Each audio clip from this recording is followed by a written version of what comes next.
Póngase vivos. Póngase, what do we say? Póngase vivos. Póngase vivos. Yeah, so my name, where I came from, what I'm doing, I'm Pastor Brady Boyd from New Life Church in Colorado Springs, Colorado. I'm the senior pastor of the church there. We're about 10,000 members church in Colorado. We're right next to the Rocky Mountains. It's one of the most beautiful places in all of the United States to live. And I have a wife and 2 teenage kids who are both in high school next year. And so that's who I am and what I do. So when I was a young man, 22 years old, my pastor invited me to breakfast one day, and we sat down at this small cafe, and he pulled out a little napkin. In fact, it's 23 years ago. I still have that napkin at my house. And he wrote out his dream for our city that we lived in. And this was in the southern part of the United States. And he influenced me so much that he caused my whole life to change. I was headed on a career path that was completely different. But because of the way God used him to cast vision, to tell me about what was possible if we all got involved in our city, I began working for him. So I began coaching basketball, I was coaching track, I was an English teacher, and in that 4-year window is when God awakened my heart to being a pastor. But it would never have happened if he had not invited me to a breakfast. And here I am, a young man right out of college. I didn't have anything to offer him but my time and my passion. But he saw something in me, and his influence awakened something in my heart that today still drives me and still motivates me. And I'm just grateful that he saw something in me, because I didn't even see it in myself. And I think that's what influencers do. Influencers have a prophetic ability from God to see things in people that they may or may not even see in themselves. And that's what happened to me that day. And I'm so grateful that he encouraged me to think differently than I was thinking. Okay, so I'm in a meeting. You asked me how I met Pastor Cash and got invited here. I was in a meeting one day with a group of pastor friends in Texas, and suddenly the door opened, and here's this really good-looking guy walks in the door, and so my pastor friend who was leading the meeting said, "I want everyone to meet Cash Luna."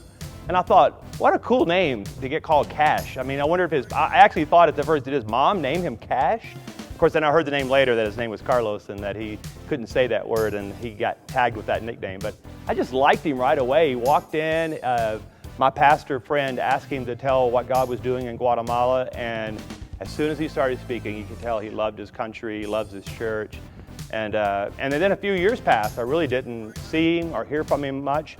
And I was down here on a trip looking at some ministry that we support here in Guatemala. And my friend said, "Hey, do you want to take 10 minutes and go by the church and meet Pastor Cash?" I would love that. I didn't know if that was even possible. So I'm sitting here in your coffee shop, and Pastor Cash, this is what amazed me about Pastor Cash. He walked in, he knew the girl behind the counter who was making coffee. There was a guy painting the wall next to him. He walked over and knew his name and knew his family, asked him about his family. There was a guy mopping the floors, and Pastor Cash walked over to the guy, knew the guy's name, spent 10 minutes with him talking about something. But I was so amazed that here's this guy who pastors a large church. He knew the girl behind the counter, he knew the guy painting the wall, he knew the guy mopping the floor, and I was guessing I would get 3 or 4 minutes with him. He spent an hour and a half with me that day, walking around the building, telling me about the miracles that God had done here. And I just knew right away that Pastor Cash was going to be my friend. And for some reason, he asked me to come back and speak. It was an honor, quite a huge honor to get to ask to be a part of Ensacha. I'm so joyful to be here. It's blessed to be here. I hope the words the Lord gives me has been helpful to people, will be helpful to people. And so I'm so grateful. I love Pastor Cash, love what God's doing in him around Central America, not only in Guatemala.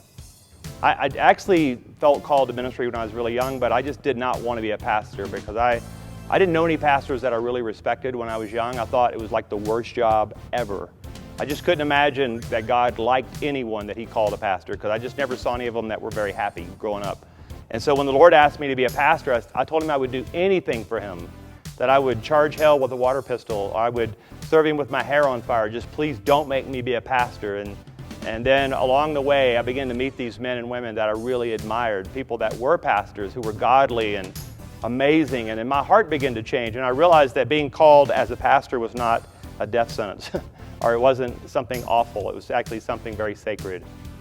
And I just remember a group of men saw it in me, and I was working in television and radio doing a different job, and they asked me to go over and start speaking at a small church that was literally miles from anywhere. It was on the edge of the earth. The edge of the earth was 2 miles away from this church. It was out in the middle of nowhere. And I began preaching there on Sundays, and it was a group of people. Most of them were over 60 years old, an old congregation. I was 30, and they asked me to be their pastor. I couldn't believe it. I was stunned. And for some reason, my wife and I prayed about it, said yes, and that started us on a 20-year journey that is still continues today. But I'm grateful for people seeing things in me that I never saw in myself, and that's what influence does. Yeah, so I tell everyone, if you want to be a good speaker, you have to first learn to be a good writer. If you want to be a good writer, you need to learn to speak, because language is a tool that God's given us. And one of the primary ways that we influence other people is through language, through communication, through speaking. So even if you speak Spanish, if you speak French, if you speak any language, use that language, write it, speak it, think about it. Ask the Lord to give you skills, the ability to communicate the greatest story ever, which is the story of Jesus. We have to use the language, the words that God's given for us, for our culture, to be as great as influence as we can. So I do write books, really because I enjoy the craft of writing, but also I enjoy the craft of words, shaping, forming stories, using words to influence people toward Jesus. So I'm writing my 5th book right now. The last book I wrote was called Addicted to Busy, which is a book about finding a sustainable pace with God. But those books go out, and they go out all over the world, and I get stories literally from almost every continent, from people who have read them. And so while I can't sit with people one-on-one and have conversations, my books can be my voice that are carried long after I'm dead. Long after I'm gone to heaven, my books will still be on the earth, still speaking on my behalf and on God's behalf, the messages that He's given me. So I want to encourage everyone, young, old, to start writing, even if it's a couple of sentences a day, if it's a couple of paragraphs a day. Learn to craft language, learn to use language. And I know people that say, I can never be a speaker, but not all of us are called to preach, but all of us are called to be witnesses. All of us are called to share our stories. And the best way to learn to share that story is learn the better use of words. So writing, speaking, reading, all of that, all those things are beautiful tools that God gives us to be better witnesses.